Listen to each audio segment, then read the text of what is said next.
Frog Foster étant une personne lâche, selon ses propres dires, il opta pour la bravoure suite au succès du coup d'état du bataillon d'exploration, pensant naïvement pouvoir faire partie de ces héros combattant les titans, sans mesurer l'implacable réalité du champ de bataille, jonché de cadavres. C'est là qu'il comprit qu'il n'a jamais fait partie de ces héros, ces soldats téméraires, prêts à se jeter dans cet enfer. C'est d'ailleurs en obéissant à son instinct de survie qu'il fut le seul survivant de la charge suicide. En se couvrant derrière son cheval, il comprit alors que seul un démon pourrait vaincre la menace. C'est en redevenant celui qu'il a toujours été qu'il aura l'une des plus grandes évolutions du manga. Il sera un véritable porte-parole pour les personnages secondaires, refusant d'être de la chair à canon remplaçable, tels de simples pions. Il mit en évidence le choix égoïste et émotionnel des protagonistes principaux. Et la nature, ayant horreur du vide, il fallait un nouveau leader, et réunissant tous les espoirs d'Eldia. Ayant appris leur identité nationale, le peuple tout entier avait besoin d'un homme providentiel face à une menace aussi titanesque.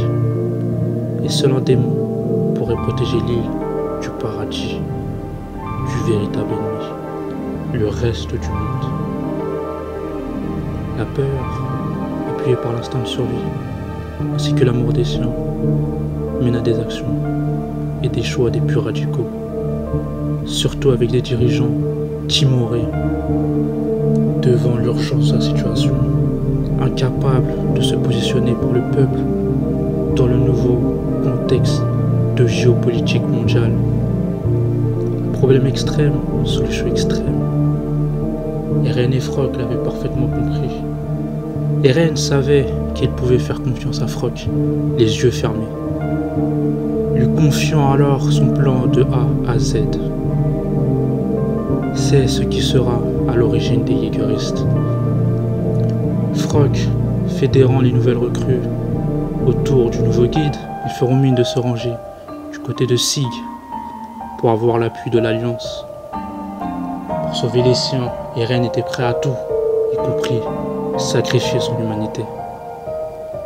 Tandis que Frog, lui, s'affranchissant de sa condition de personnage secondaire, décidant de soutenir un maximum le démon comme il avait annoncé, en dévoilant, entre autres, le sort injuste dont sont victimes les mercenaires, ainsi qu'Eren après l'assaut stratégique et salvateur, ce réveillon permettant de gagner du temps.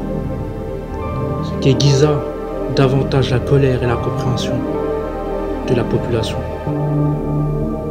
Pour la première fois de sa vie, Frog luttera jusqu'au bout, trouvant insupportable le fait d'attendre sagement de se faire exterminer de manière douce, de manière brutale.